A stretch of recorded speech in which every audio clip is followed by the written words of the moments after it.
మా నాన్న carpenter work చేస్తుండే. మాది చాలా పెద్ద ఫ్యామిలీ. మా నాన్నకి నేనే పెద్ద కూతుర్ని.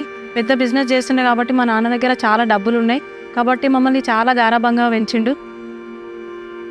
ఇంటర్మీడియట్ వచ్చేసరికి నేను గజ్వేల్లో చేశాను. ఇంటర్మీడియట్ అయిపోయిన 3 డేస్కి నా మ్యారేజ్ అనేటువంటిది జరగడం జరిగింది.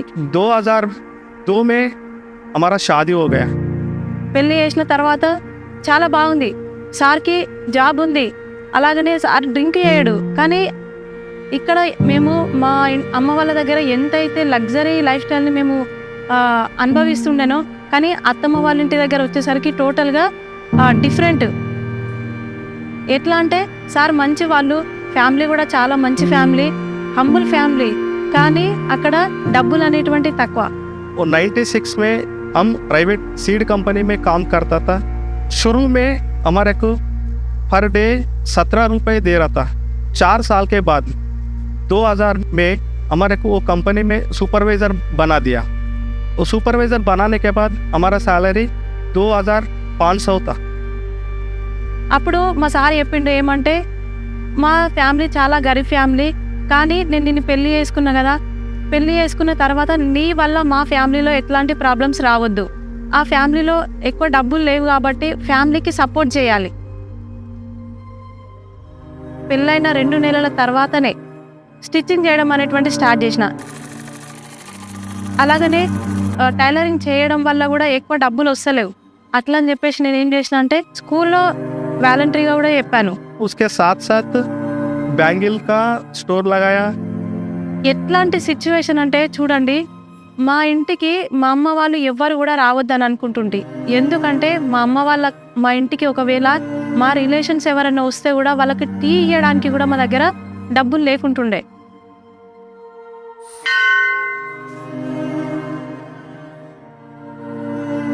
దాదాపు మా పెద్దబాబు పుట్టినప్పుడు 6 నెలల వరకు మా ఇంట్లో కరెంటే లేదు. చాలా దోమలు కుడుతుండే, చాలా ఏడుస్తుండే మా బాబు కూడా. ప్రతి దానికి మేము అడ్జస్ట్మెంట్ అయ్యేవాళ్ళం. 3 మంత్స్ తిరిగి రిటర్న్ ఇంటికి వచ్చిన తర్వాత కూడా నేను మళ్ళీ అదే పని కంటిన్యూ చేసిన, టైలరింగ్ పనే నేను కంటిన్యూ చేసిన. ఎందుకంటే ఫ్యామిలీకి సపోర్ట్ చేయాలి కాబట్టి. 18 ఇయర్స్ వరకు నేను టైలరింగ్, అగ్రికల్చరు, ఈ జాబ్ ఇవన్నీ చేయడం వల్ల ఏమైందంటే నాకు చాలా బ్యాక్ పెయిన్ వచ్చింది. హాస్పిటల్కి వెళ్తే అక్కడ డాక్టర్స్ ఏం చెప్పారంటే, కంప్లీట్ మీరు రెస్ట్ తీసుకోవాలి, ఎట్లాంటి హార్డ్ వర్క్ మీరు చేయలేరు. నేను ఎప్పుడైతే టైలరింగ్ మానేసినానో ఆ రోజు నా ఇన్కమ్ అనేటువంటిది ఆగిపోయింది. నాకు ఆ రోజు అనిపించింది ఏంటంటే, మనం ఎప్పుడైతే వర్క్ చేస్తామో అప్పుడే మనకు డబ్బులు వస్తాయి. మన వర్క్ ఎప్పుడైతే ఆగిపోతుందో మనకు డబ్బులు అనేటువంటివి రావు. ఆ విషయం నాకు అర్థమైంది. ఏం చేద్దాం అని ఆలోచన చేస్తున్నా. మళ్ళీ ఆలోచన చేస్తున్న టైంలో ఏమైంది అంటే, నేను మా అమ్మ వాళ్ళ ఇంటికి రెస్ట్ కోసం వెళ్ళాను.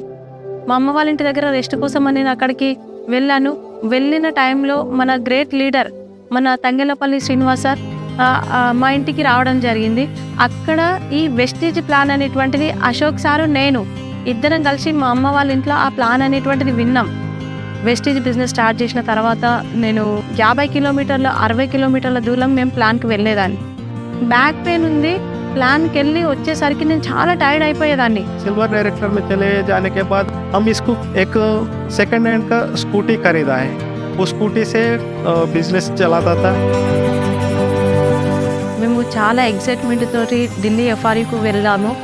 చాలా ఎంజాయ్ చేసి ఎంత ఎగ్జైట్మెంట్ తోటి, ఎంత ఎనర్జీ తోటి ఇంటికి వచ్చినామో, ఇంటికి వచ్చేసరికి కరోనా వచ్చింది.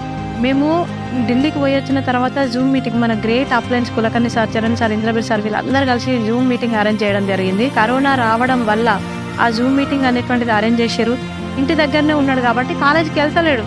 కాలేజీకి వెళ్ళకపోవడం వల్ల ఏమైందంటే, ఆయన సీడీస్ వింటూ డ్రైవింగ్ రాదు, నాకు రాదు, వానికి కూడా రాదు, కాబట్టి మమ్మీకి హెల్ప్ చేయాలి అని చెప్పేసి ఇంటి దగ్గరనే ఉంటుండు కదా అని చెప్పేసి మా భారత్ని తీసుకొని నేను ప్లాన్కి వెళ్ళడం స్టార్ట్ చేసిన.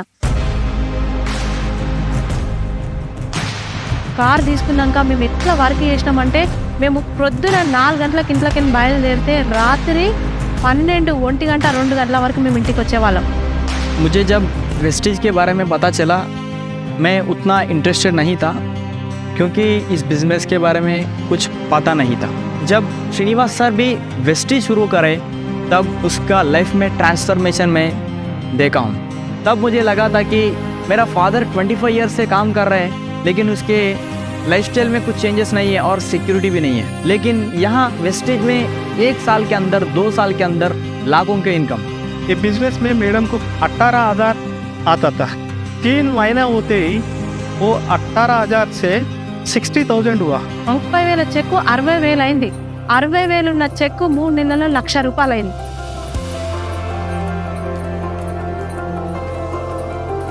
इस एज में बहुत सारे यूथ अपने सर्टिफिकेट्स लेके एक एक ऑफिस के दरवाजे खटखटा रहे हैं। अगर आप इस बिज़नेस को शुरुआत करें तो आप ही लाखों लोगों को एक अपॉर्चुनिटी दे सकते हैं।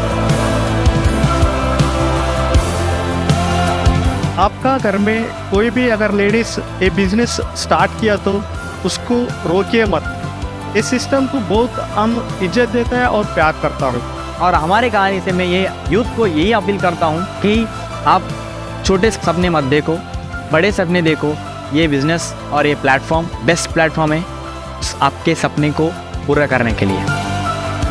విన్నింగ్ టీమ్ కనుక లేకపోయినట్టయితే నేను ఈరోజు ఈ బిజినెస్లో ఉండేదాన్ని కాదు. ఎందుకంటే ఒక చిన్న పల్లెటూరు నుంచి ఇంత పెద్ద బిజినెస్ని చేయాలంటే కేవలం విన్నింగ్ టీమ్ ఎడ్యుకేషన్ వల్లనే సాధ్యమైంది. నేను ఈ బిజినెస్ స్టార్ట్ చేసేటప్పుడు సింగిల్ లేడీగా ఈ బిజినెస్ని స్టార్ట్ చేశాను. ఈరోజు వెస్టీజ్లోనే హైయెస్ట్ లెవెల్ డిఈసిడి లెవెల్ని నేను అచీవ్ చేశాను. చాలా హ్యాపీగా ఉంది. ఎందుకంటే మా ఫ్యామిలీ మెంబర్స్ అందరూ కూడా నాకు సపోర్ట్ చేస్తున్నారు. आओ अपनी पहचान स्वयं बनाए।